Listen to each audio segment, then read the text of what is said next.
Hello everyone, welcome to my channel I studies life. This is Avinash Rai. सबसे पहले तो अगर आप इस वीडियो को देख रहे हैं तो सब्सक्राइब बटन पर दबा दीजिए। मुझे नहीं पता पर आप सब्सक्राइब बटन को दबा दीजिए और जो आपको नोटिफिकेशन का आइकन दिख रहा होगा उस पर भी दबा दीजिए।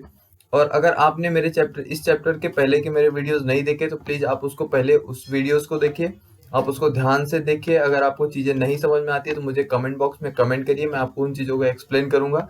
लेकिन मुझे उम्मीद है कि अगर आप उन चीज़ों को ध्यान से सुनेंगे तो आपको प्रॉपर्ली वो सारी चीज़ें समझ में आएंगी। आपको यहाँ पे चारों वीडियोस मिल जाएंगे, जो पीछे के पार्ट 1, पार्ट 2, पार्ट 3 और पार्ट 4 के वीडियोस हैं। प्लीज़ आप उसको देखिए एक बार और उनको समझने का ट्राई कीजिए।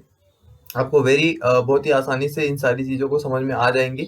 आज हम लोग स्टार्ट कर रहे हैं, न्यू टॉपिक है मुक्त पतन। पहले भी हम लोग 9th में पढ़ चुके हैं मुक्त पतन के बारे में।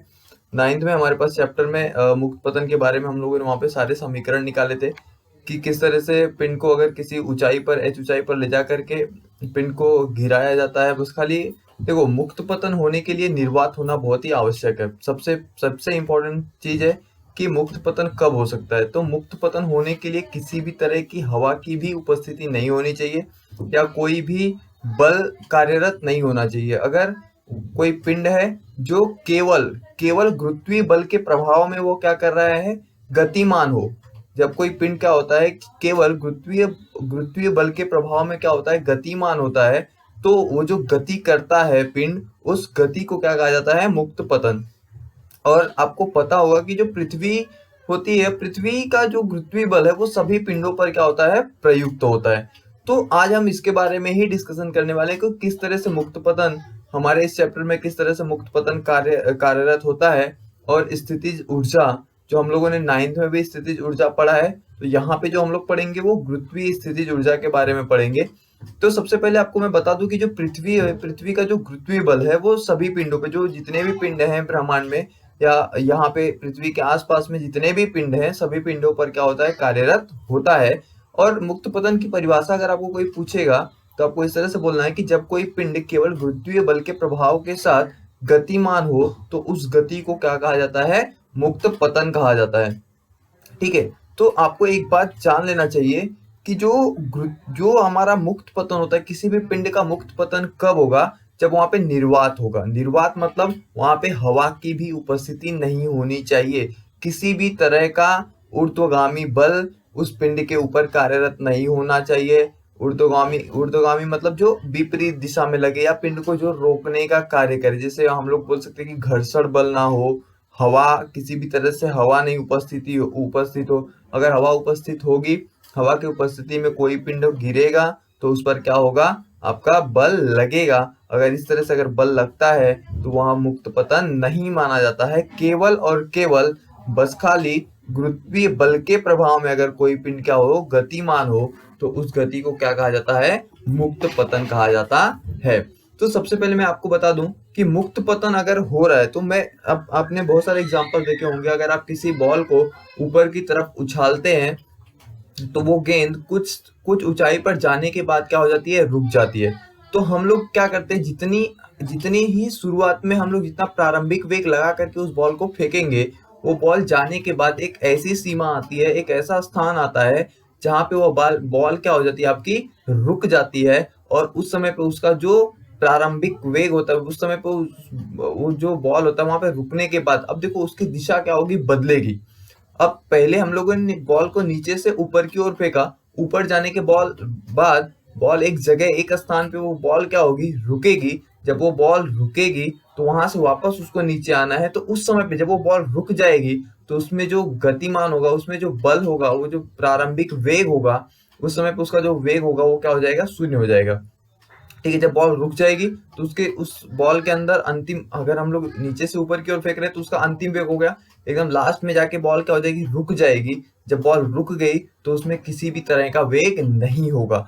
तो उसी तरह से अगर हम लोग मुक्त पतन की बात करते हैं तो अगर मैं किसी पिंड को ऊपर की ओर रखा हुआ हूं तो उसके उसके पास जो वेग होगा, वो जो प्रारंभिक वेग होगा मुक्त पतन में, जैसे मैंने किसी पिंड को ऊपर ऊंचाई पर एच ऊंचाई पर लेके गया, मैं उस पिंड को एच ऊंचाई पर ले जाकर के रखा, तो सबसे पहला तो वो जो पिंड है वो स्थिरावस्था में है। स्थिरावस्था मतलब क्या है, वो स्थिर है। तो जब मैं उसको वहां से गिराता हूँ, नीचे की ओर गिराता हूँ, तो उसका वेग धीरे धीरे धीरे धीरे क्या होगा, बढ़ेगा। क्यों? क्योंकि जो पृथ्वी का गुरुत्वाकर्षण बल है उस बॉल को, उस गेंद को अपनी ओर क्या करेगा? आकर्षित करेगा। लेकिन प्रारंभ में जो उसका वेग होता है वो कितना होता है? 0 होता है, शून्य होता है। तो मुक्त पतन में जो किसी भी पिंड का प्रारंभिक वेग होता है वो क्या होता है? शून्य होता है। तो सबसे पहली बात ये आपको ध्यान में रखना पड़ेगा कि मुक्त पतन होते समय जो आपका प्रारंभिक वेग होगा वो क्या होगा? शून्य होगा। देखो, हम लोगों ने पिछली बार जो समीकरण पढ़े थे, न्यूटन के 3 समीकरण पढ़े थे, तो हम लोगों ने वो समीकरण गति से संबंधित पढ़े थे। जब हम लोग ने गति से संबंधित समीकरण पढ़े थे तो हम लोगों ने उनका इनिशियल वेग, कुछ ना कुछ इनिशियल वेग अगर होगा, इनिशियल वेग मतलब प्रारंभिक वेग, की प्रारंभ में यह पिंड 30 किलोमीटर प्रति घंटे की स्पीड से चल रहा था, बाद में उसकी जो रफ्तार थी, उसकी गति थी, वो बढ़ करके 50 किलोमीटर प्रति घंटा हो गई। ठीक है, तो जो प्रारंभिक वेग है वो हम लोग क्या बोलते हैं? उसको u से दर्शाया जाता है। ठीक है, प्रारंभिक वेग को u से दर्शाया जाता है। और जो अंतिम वेग होता है जिसको हम लोग v से दर्शाते हैं, जिसको हम लोग फाइनल वेलोसिटी बोलते हैं। ठीक है, तो प्रारंभिक वेग को आप इनिशियल वेलोसिटी बोलते हो, अंतिम वेग को आप फाइनल वेलोसिटी बोलते हो। इनिशियल वेलोसिटी जो हमारा प्रारंभिक वेग है उसको u द्वारा दर्शाया जाता है, जो हमारी फाइनल वेलोसिटी है उसको v द्वारा दर्शाया जाता है। तो हम लोगों ने जब न्यूटन का समीकरण पढ़ा था, तीनों भी समीकरण में हम लोगों ने डिराइव किया हुआ है, 9 के फर्स्ट चैप्टर में ही था। तो जब हम लोगों ने उन सारे समीकरणों को, जो मैंने आपको सिद्ध करके बताया था, ठीक है, अगर आपको ये सारी चीजें नहीं आती है तो प्लीज आप एक बार उन चीजों को रिवाइज करिए। और आप उस समीकरण तो आपको याद ही होने चाहिए कि v is equal to u plus a t. पहला समीकरण जो था न्यूटन का वो था v is equal to u plus a t. आप यहाँ पे देख सकते हो, मैंने लिखा हुआ है। ठीक है, यहाँ पे जो आपका v है वो है आपका फाइनल वेलोसिटी, जिसको हम लोग बोलते हैं अंतिम वेग। और ये आपका जो u है वो आपका है प्रारंभिक वेग। और ये जो a है उस पिंड में उत्पन्न त्वरण। त्वरण मतलब क्या होता है कि जब कोई पिंड ना समय के अनुसार उसकी गति में क्या आता है? परिवर्तन आता है। ठीक है, जो हम लोग, अगर इसको हम लोग परिभाषा के तौर पर देखें तो हम लोग बोलते हैं वेग परिवर्तन की दर को, वेग परिवर्तन की दर को क्या कहते हैं? त्वरण कहते हैं। तो वेग में परिवर्तन कब आता है? जब कोई पिंड प्रारंभिक वेग उसका कम है, बाद में उसका वेग बढ़ गया, अंतिम वेग उसका बढ़ गया। देखो, दोनों भी केसेस में अगर आप ध्यान से इन चीजों को अगर आप निरीक्षण करते हो तो आप देखो, अगर मान लो आप अगर साइकिल लेकर के खड़े हो तो उस समय पर उसका प्रारंभिक वेग क्या होगा? शून्य होगा। अगर आप साइकिल को जब पेंडल मारना चालू करोगे, जब साइकिल धीरे धीरे आगे बढ़ेगी तब उसका वेग बढ़ेगा, मतलब उसका अंतिम वेग। बाद में जाकर के अगर साइकिल रुक गई तो उसका अंतिम वेग भी क्या हो जाएगा? 0। तो डिपेंड करता है कि आपको क्वेश्चन में किस तरह से दिया हुआ है। अगर आपको इस तरह से दिया हुआ है कि कोई साइकिल है जो स्थिरावस्था में है तो उसका प्रारंभिक वेग क्या होगा बेटा? शून्य होगा, हमेशा 0 होगा, क्योंकि स्थिरावस्था में कोई पिंड होगा तो उसके पास वेग ही नहीं है ना। और साइकिल बाद में जाके रुक गई तो उसका अंतिम वेग क्या होगा? वो भी 0 हो जाएगा। लेकिन ऐसा बोला है कि कोई साइकिल है जो 20 किलोमीटर प्रति घंटे की गति से गतिमान है, लेकिन और वो बाद में उसका वेग t समय के अंतराल के बाद, t समय के बाद उसका वेग 50 किलोमीटर प्रति घंटा हो गया, तो वेग परिवर्तन की दर ज्ञात करो। मतलब उसके वेग में कितना परिवर्तन आया है 10 सेकंड के बाद या 5 सेकंड के बाद। तो हम लोग उसको निकाल सकते हैं कि अंतिम वेग माइनस प्रारंभिक वेग बटे के क्या लगा देंगे? समय लगा देंगे, तो मुझे क्या मिल जाएगा? त्वरण। तो a का सूत्र होता है a बराबर होता है v माइनस u बटे के क्या होता है? आपका t होता है। वेग परिवर्तन की दर को क्या बोला जाता है? त्वरण। v क्या है? यहाँ पे आपका अंतिम वेग है, u क्या है? आपका प्रारंभिक वेग है, और t क्या है? आपका लिया गया समय। ओके, तो यहाँ पे अगर आप a को देखोगे, a को मापने के लिए जो a भी हम लोग इस तरह से निकाल सकते हैं कि a v माइनस u बटे के क्या होता है? t। तो पहला जो न्यूटन का समीकरण था जो गति से संबंधित था, ठीक है, तो पहला समीकरण था वेग और समय से संबंधित, और दूसरा समीकरण है उनका विस्थापन और समय से संबंधित। तो अगर आप दूसरा समीकरण देखोगे वो दिया गया है s is equal to u t plus half a t square. S मतलब क्या होता है? डिस्प्लेसमेंट बोला जाता है इंग्लिश में, और इसको डिनोट जो किया जाता है वो किसे डिनोट किया जाता है? एस से डिनोट किया जाता है, डी से नहीं करते। डिस्प्लेसमेंट को डी से नहीं किया जाता है, यस से किया जाता है, क्योंकि इसका नाम क्या है? आपको हिंदी में क्या बोला जाता है? इसको विस्थापन। तो जो दूसरा समीकरण था न्यूटन का वो समय और विस्थापन से संबंधित था। और अगर आप तीसरा समीकरण देखोगे वो इस तरह से है कि v square is equal to u square plus 2as। ठीक है, तो अगर आप तीसरा समीकरण देखोगे तो तीसरा समीकरण है वेग और विस्थापन से संबंधित है। ठीक है, देखो पहला समीकरण था वेग और समय से संबंधित, दूसरा विस्थापन और समय से संबंधित, तीसरा वेग और विस्थापन से संबंधित।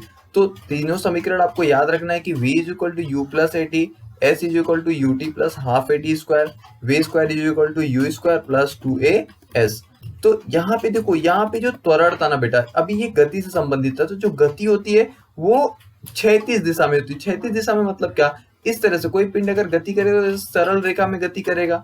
कोई पिंड अगर गतिमान है, अगर आप ही हो, अगर आप गति करते हो तो एक सरल रेखा में गति करते हो, तो आपके ऊपर देखो जो गुरुत्वीय बल लगता है वो ऊपर से नीचे की ओर लगता है। पृथ्वी किसी पिंड को ऊपर से नीचे की ओर आकर्षित करती है। अगर आप ऊपर से नीचे की ओर आ रहे हो तो आपके ऊपर गुरुत्वीय बल तो कार्यरत है, लेकिन अगर आप आगे पीछे जा रहे हो, अगर आप आगे की तरफ भाग रहे हो तो आपके ऊपर गुरुत्वीय बल ऊपर से नीचे की ओर लगा है, लेकिन सामने सामने आपको कोई गुरुत्वीय बल ऐसा नहीं है कि जो आपको आगे की ओर आकर्षित कर रहा है तो आप आगे की ओर और स्पीड से जाओगे, ऐसा नहीं है। अगर आप खड़े हो तो एक जगह से आप दूसरी जगह पे आप अपने आप मूवमेंट नहीं कर पाते हो, अपने आप मूव नहीं कर पाओगे।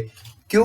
क्योंकि आपको देखो, अगर आप किसी जगह से अगर आप ऊपर हवा में हो, हवा में से गिरते हो तो आप नीचे की ओर आते हो, लेकिन अगर आप जमीन पे खड़े हो तो आप इस तरह से आगे की ओर मूवमेंट नहीं करोगे, क्योंकि सामने सामने से गुरुत्वीय बल नहीं लगता, क्षैतिज दिशा में नहीं लगता, ऊर्ध्वाधर दिशा में लगता है। ऐसे ऊपर नीचे ऊपर से नीचे की ओर आपको गुरुत्वीय बल लगेगा, लेकिन आपको ऐसे आगे पीछे अगर आप इस तरह से क्षैतिज दिशा में इस तरह से अगर आप जाओगे तो इसको क्षैतिज दिशा बोला जाता है। अगर आप नीचे ऊपर मूवमेंट कर रहे हो तो उसको क्या बोलेंगे, ऊर्ध्वाधर। तो अगर आप ऊर्ध्वाधर दिशा में जाते हो तो आपके पास जो होता है वो जी लगता है, गुरुत्वीय बल लगता है, ठीक है। अगर आप इस तरह से क्षैतिज दिशा में मूवमेंट कर रहे हो तो उस त्वरण को क्या बोला जाता है, ए बोला जाता है। ये बात को आपको ध्यान में रखना है। तो यही डिफरेंस है ए और जी में। ए कब लगता है, जब कोई पिंड सरल रेखा में गतिमान हो, अगर ए वहां पे उसको त्वरण बोला जाता है, और अगर कोई पिंड ऊर्ध्वाधर दिशा में गति कर रहा है तो वही ए किस में बदल जाता है, आपका जी में बदल जाता है। तो ए बराबर क्या हो जाता है, जी, और इस जी को बोला जाता है गुरुत्वीय त्वरण। आपने इस चीज को मैंने आपको पहले भी फाइंड द वैल्यू ऑफ जी, आप अगर पार्ट 3 देखोगे इस चैप्टर का तो उसमें आपको इस जी के बारे में, जी का वैल्यू किस तरह से है उसके बारे में मैंने पूरा समीकरण को डिराइव करके अच्छी तरह से आपको एक्सप्लेन किया हुआ है। आप उन चीजों को देख सकते हो, ठीक है। तो आपको समझ में आया रहेगा कि ये जो गति थी वो, ये जो समीकरण, तीनों समीकरण थे, ये किसके लिए थे, ये आपको मालूम हो गया होगा अभी तक कि ये जब पिंड कोई क्षैतिज दिशा में गति करेगा तो उसके लिए ये तीनों समीकरण क्या थे, अप्लीकेबल थे। लेकिन अब यहाँ पे ये समीकरण अप्लीकेबल है क्या, नहीं।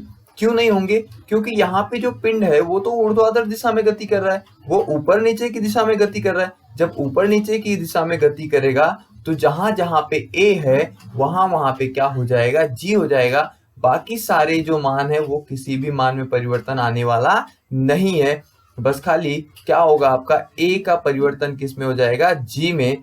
क्योंकि जो ऊर्ध्वाधर दिशा में आपका गुरुत्वीय बल लगता है और क्षैतिज दिशा में उसी चीज को क्या बोला जाता है, त्वरण बोला जाता है। आपका वो गुरुत्वीय त्वरण होता है, ऊपर से नीचे की ओर कोई पिंड आ रहा है तो गुरुत्वीय त्वरण लगता है। अगर आपका क्षैतिज दिशा में कोई पिंड गति कर रहा है तो उस पर कौन सा बल लगता है, उसमें जो परिवर्तन होता है, उस त्वरण, जो उत्पन्न त्वरण होता है उसको क्या बोला जाता है, ए बोला जाता है। तो यहाँ पे क्या हो जाएगा, v इज इक्वल टू क्या हो जाएगा, gt। पहला समीकरण देखो, यहाँ पे पहला समीकरण था v is equal to u plus a t, यहाँ पे क्या हो जाएगा, v is equal to u plus g t. दूसरा समीकरण यहाँ पे हो जाएगा s is equal to u t plus half g t square. ये आपका क्या आएगा, यहाँ पे g आएगा, ये क्या आएगा आपका जी टी स्क्वायर, ये ए टी स्क्वायर नहीं बेटा, क्या है आपका g t square, half g t square. और तीसरा समीकरण है मेरे पास v square is equal to u square plus 2gs, ठीक है। लेकिन अब यहाँ पे प्रॉब्लम क्या आती है, देखो अब ये समीकरण इस तरह से समीकरण बन तो गए, लेकिन क्या ये इस तरह से एप्लीकेबल भी होते हैं क्या। तो आपको एक चीज ध्यान में देनी पड़ेगी, जब मैं मुक्त पतन की बात कर रहा हूं तो मैंने आपको पहले ही बोल दिया है कि जो पिंड है वो कौन सी अवस्था में होगा, स्थिरावस्था में होगा। देखो पिंड पहले स्थिरावस्था में होगा तभी नीचे गिरेगा, अगर स्थिरावस्था में होगा तो उसका प्रारंभिक वेग मैंने 100 बार बोला क्या होगा, u इज इक्वल टू क्या होगा आपका, जीरो होगा, जीरो होगा, शून्य होगा, प्रारंभिक वेग क्या हो जाएगा, शून्य। तो यहाँ पे u का मान क्या हो जाएगा, शून्य हो जाएगा, यहाँ पे भी u का मान क्या हो जाएगा, शून्य हो जाएगा। यहाँ पे भी u का मान क्या हो जाएगा, शून्य हो जाएगा। तो मेरा समीकरण क्या होगा, बदल जाएगा। v इज इक्वल टू क्या मिल जाएगा, gt। s is equal to क्या मिल जाएगा, हाफ gt स्क्वायर। और v square is equal to क्या मिल जाएगा, 2gs। अगर इन चीजों को आप ध्यान से इस चीज को याद करके रखिए, क्योंकि आगे चल के जब हम लोग एस्केप वेलोसिटी, पलायन वेग के बारे में पढ़ेंगे तो इन समीकरणों का उपयोग होगा। ठीक है, v square is equal to 2gs, ये तो खास करके आप लोग याद रखिए। ठीक है, अगर मुक्ति वेग के बारे में हम लोग पढ़ेंगे तो ये बहुत ही अच्छी तरह से यूज होगा। यहाँ पे देखो a बराबर किसके है, g के, और u का मान क्या है, 0। क्योंकि मुक्त पतन की बात हो रही है तो पिंड कौन सी अवस्था में होगा, स्थिर अवस्था में होगा। अगर पिंड स्थिर अवस्था में होगा तो हमेशा प्रारंभिक वेग क्या होगा, आपका 0 होगा। इस बात को आपको दिमाग में बिठा करके रखना है। ठीक है, अगला टॉपिक है मेरे पास गुरुत्वीय स्थितिज ऊर्जा। अभी देखो गुरुत्वीय स्थितिज ऊर्जा क्या, तो गुरुत्वीय स्थितिज ऊर्जा के बारे में जानने से पहले सबसे पहले तो मैं आपको बता दूं कि स्थितिज ऊर्जा क्या होती है। किसी पिंड में समाविष्ट, या हम लोग इस तरह से बोल सकते हैं कि किसी पिंड की विशिष्ट स्थिति के कारण उत्पन्न होने वाली ऊर्जा को क्या बोला जाता है, स्थितिज ऊर्जा। किसी पिंड की विशिष्ट स्थिति के कारण उत्पन्न होने वाली ऊर्जा को क्या कहा जाता है, स्थितिज ऊर्जा। मैं आपको एग्जांपल देता हूं। सपोज हमारे पास पानी है, पानी को मैंने क्या किया, फ्लोर के ऊपर रख दिया, पूरे पानी को फ्लोर के ऊपर गिरा दिया। ठीक है, तो वो मूवमेंट करेगा। पानी है, रोक के नहीं रखा जा सकता, मूवमेंट करेगा, नो प्रॉब्लम। वो उस फ्लोर पे क्या होगा, फैल जाएगा। लेकिन अगर उसी पानी को मैंने इकट्ठा करके ऊपर टाकी में लगा दिया, ठीक है, तो अगर आप टाकी के अंदर एक पाइप लगा दो या एक छोटा सा होल बना दो, तो आप देखो पानी क्या होगा, जब वहां से पानी गिरेगा तो थोड़ा स्पीड उसका बढ़ जाएगा। ठीक है, उसमें आपको फोर्स, एक अगर आप उसके ऊपर हाथ लगाओगे तो आपको फोर्स मालूम पड़ेगा।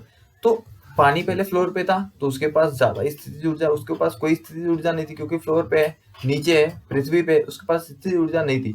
उस पानी को उठा करके ऊपर रख दिया तो उसके पास क्या आ गई, स्थितिज ऊर्जा आ गई। क्यों, स्थिति के कारण। कुछ नहीं हुआ, कुछ बदला नहीं है, सिर्फ उसकी जगह बदल दी, स्थिति बदल दी, ऊंचाई पे रख दिया। ठीक है, ऊंचाई पे रख दिया तो उसके पास क्या आ गई, स्थिति आ गई। नॉर्मल अगर पानी मैं कंटेनर में रख दूं तो मुझे क्या करना हो, कंटेनर के अंदर एक जार है, या मैं बोल देता हूँ मेरे पास एक टब है, टब के अंदर पानी अगर मैंने रखा हुआ, उस टब के पानी को मुझे पाइप लगा करके लेकर के जाना है, तो मैं इजीली कहीं पे उसको पाइप लगा करके नहीं ले जा सकता, क्योंकि अगर वो जमीन पे रहेगा तो ग्राउंड लेवल पे है, तो वो पानी को नहीं आप पाइप के थ्रू आसानी से नहीं ले जा सकते। लेकिन अगर वही टब मैं ऊपर लगा दूं कहीं पे एक एच ऊंचाई पर के 2 मीटर 4 मीटर 6 मीटर की ऊंचाई पर रख दूं और उसके अंदर एक पाइप लगा दूं, तो सारा पानी नीचे आ जाएगा। क्यों, क्योंकि स्थिति है, स्थिति के कारण उसके अंदर क्या हुई, उत्पन्न हुई ऊर्जा उत्पन्न हुई, और उस ऊर्जा के कारण वो पानी क्या हो रहा है, नीचे की ओर आ रहा है। देखो अभी हम लोगों ने इसके पहले 9 में ही पढ़ा था कि अगर पानी को आपने, जब लाइट का निर्माण किया जाता है तो पानी को ऊंचाई पर एक बांध बना करके ऊंचाई पर क्या किया जाता है, स्टोर किया जाता है, रखा जाता है, जमा किया जाता है। जब उस पानी के अंदर, उस स्थिति के कारण पानी के अंदर स्थिति ऊर्जा उत्पन्न होती है, और उस पानी को जब हम लोग खोलते हैं, स्थिति ऊर्जा, जब उस पानी को हम लोग नीचे की ओर लेके आएंगे तो वो स्थिति ऊर्जा किस में बदलती है, गतिज ऊर्जा में बदलती है। और वो गतिज, पानी की जो गतिज ऊर्जा होती है वो आकर के, पानी आकर के टरबाइन की पट्टियों पर गिरता है, और वो पट्टियां घूमती है, और उसके कारण जो हमारा होता है विद्युत का क्या होता है, निर्माण होता है।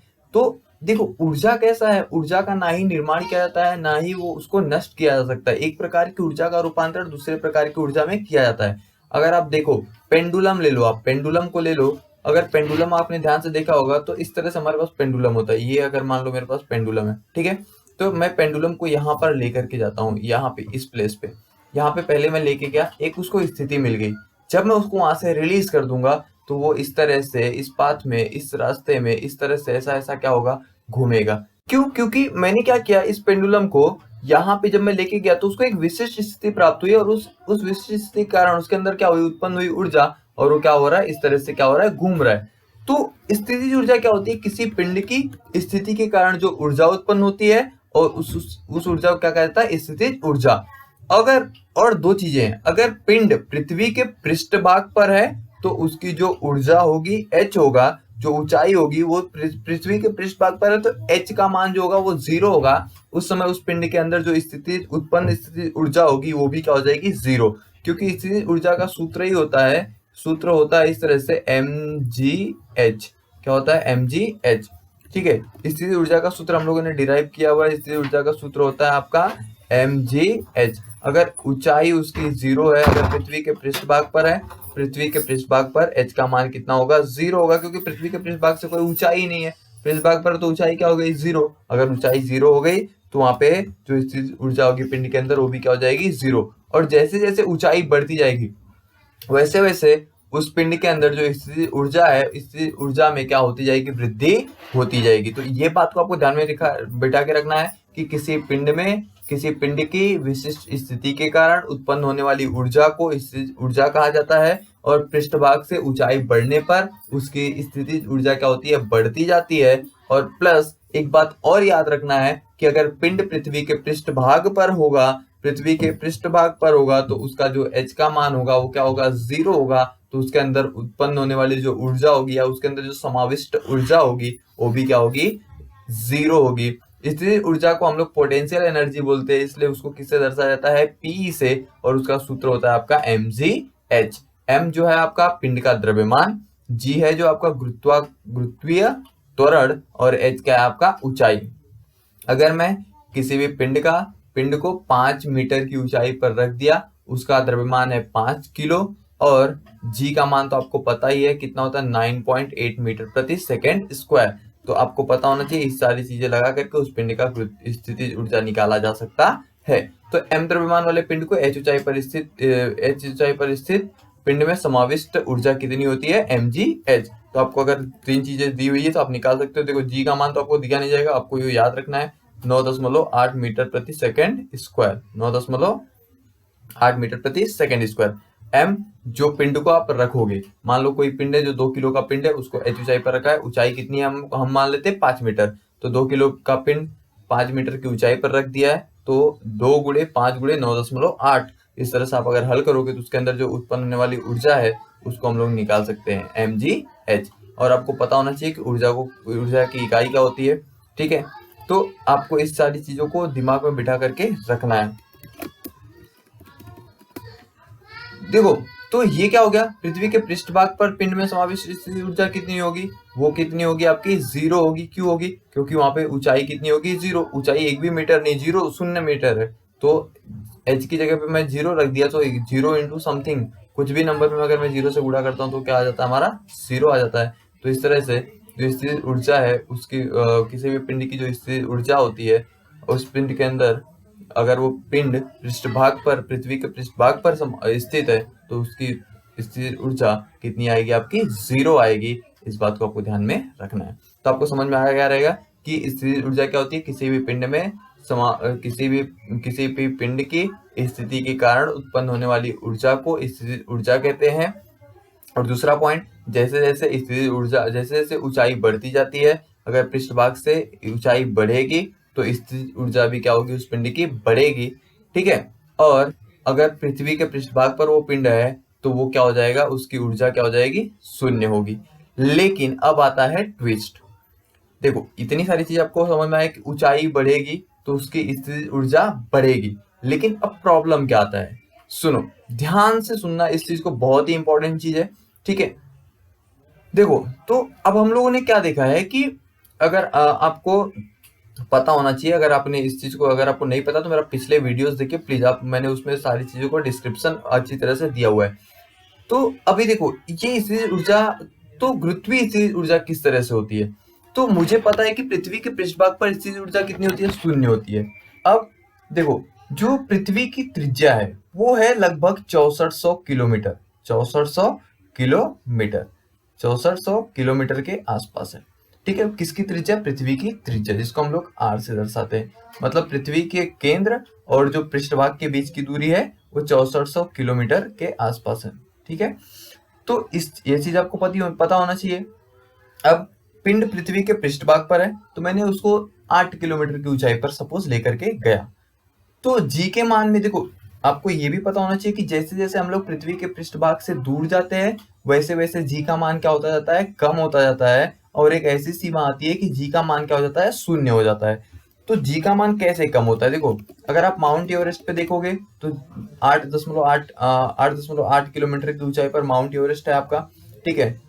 तो आपको माने 8800 मीटर के आसपास है, तो 8.8 किलोमीटर हम लोग बोलते हैं। तो 8.8 किलोमीटर की ऊंचाई पर है माउंट एवरेस्ट, जहाँ पे जो हमारे पास गुरुत्वीय बल लगता है वो 9.77 के आसपास लगता है, ज्यादा कमी नहीं आती है, ठीक है। अगर आप कोई उपग्रह की बात करते हो, वो 400 से 800 किलोमीटर की रेंज में है, तो उसके ऊपर भी ज्यादा ज्यादा आपका जो गुरुत्वीय बल है वो भी ज्यादा कम नहीं होता है। अगर आप नॉर्मल एरोप्लेन की बात करते हो, तो वहां पे भी जो लगने वाला जी का मान है, नॉर्मल जो 1000 से 1200 किलोमीटर की या 400 किलोमीटर की रेंज में उड़ता है हमारा एरोप्लेन, ठीक है, तो उसके ऊपर भी जो जी का मान लगता है वो लगभग 9.8 के आसपास ही होता है, तो उससे कोई फर्क पड़ता नहीं है। लेकिन अगर आप 34,000 किलोमीटर के ऊपर चले जाओ, जैसे जैसे हम लोग अगर 34,000 किलोमीटर के ऊपर जाते हैं, तो जो वहां पे जी का मान होता है वो होता है 0.228 या 0.23 के आसपास होता है, 0.3 के आसपास, ठीक है। अब अब अगर पिंड की ऊंचाई उससे भी ज्यादा हो गई, 34 की जगह 36 हो गई, 38 हो गई, 40 हो गई, ठीक है, तो जी का मान उसके अनुसार क्या होता जाएगा, कम होता जाएगा, कम होता होता चला जाएगा, ठीक है। एक ऐसा समय आएगा कि जहां पे गुरुत्वीय बल कार्यरत नहीं होगा पृथ्वी से अनंत ऊंचाई पर जाने पर। ये क्यों होता है?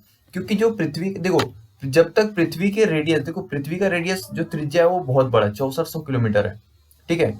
तो जब तक पृथ्वी की त्रिज्या की अपेक्षा हम लोग कम ऊंचाई पर हैं, पृथ्वी के पृष्ठभाग से हम लोग ऊपर की ओर जा रहे हैं, लेकिन वो ऊंचाई पृथ्वी की त्रिज्या की अपेक्षा कम है, तो हमारे ऊपर जो लगने वाला बल होगा, जी का बल, वो क्या होगा, लगेगा। जी के मान में ज्यादा परिवर्तन आएगा नहीं।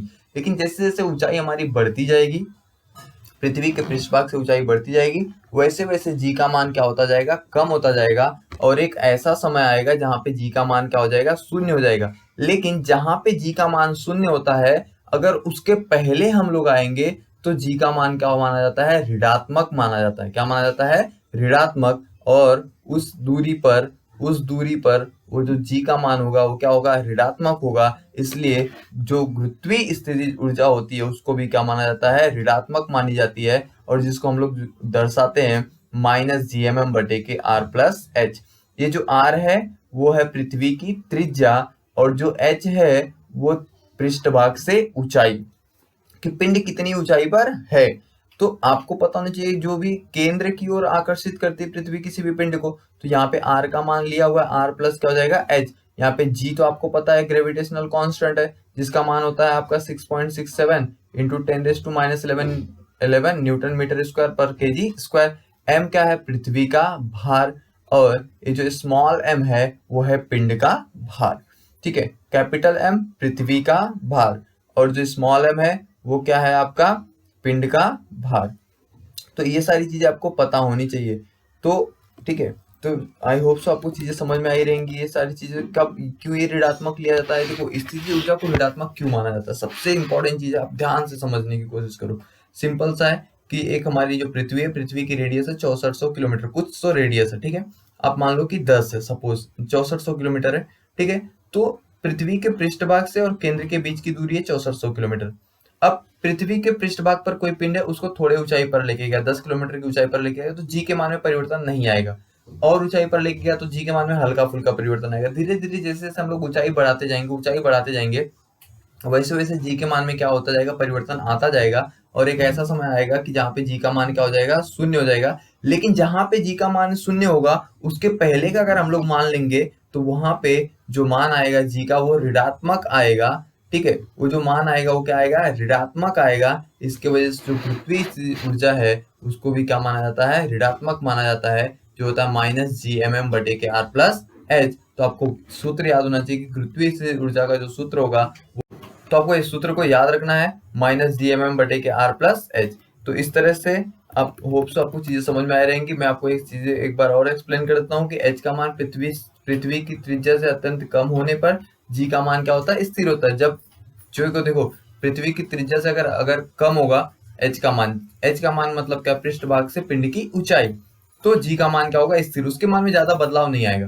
परंतु h का मान जब अधिक होता जाएगा तो g के मान में ऊंचाई के अनुसार क्या होता है, परिवर्तन आता है। जैसे जैसे ऊंचाई बढ़ेगी पृथ्वी के पृष्ठभाग से, वैसे वैसे g का मान क्या होता है, कम होते जाता है, और अनंत दूरी पर जाने पर g का मान क्या हो जाता है, शून्य हो जाता है। और वहां पर पिंड की गुरुत्वीय स्थिति ऊर्जा क्या होती है, शून्य मानी जाती है। लेकिन अगर दूरी उससे कम होगी तो वही चीज क्या मानी जाती है, ऋणात्मक मानी जाती है, और इसलिए स्थितिज ऊर्जा को क्या माना जाता है, ऋणात्मक माना जाता है। और h ऊंचाई पर स्थित होने पर उसकी जो गुरुत्वीय स्थिति ऊर्जा होगी वो होगी -gmm/r+h। g होता है आपका जो इसको हम लोग यूनिवर्सल ग्रेविटेशनल कांस्टेंट बोलते हैं, वैश्विक गुरुत्वीय स्थिरांक कैपिटल जी, जिसका मान होता है 6.67 गुणे 10 घाते -11। 10 के घाते क्या होगा -11 न्यूटन मीटर स्क्वायर पर केजी स्क्वायर। कैपिटल एम पृथ्वी का द्रव्यमान और स्मॉल एम पिंड का द्रव्यमान, आर पृथ्वी की त्रिज्या, एच क्या होती है पृथ्वी के पृष्ठभाग से पिंड की ऊंचाई। अगर आपको पृथ्वी का द्रव्यमान, पृथ्वी की त्रिज्या, ये सारी मेरे पिछले वीडियोस में आपको मिल जाएंगे। प्लीज आप उन चीजों को देखिए और होप सो आपको चीजें पसंद आई रहेंगी। अगर आपको चीजें पसंद आई रहेंगी प्लीज सब्सक्राइब करना मत भूलिए, शेयर करिए, लाइक करिए और कमेंट करिए। Okay, thank you so much.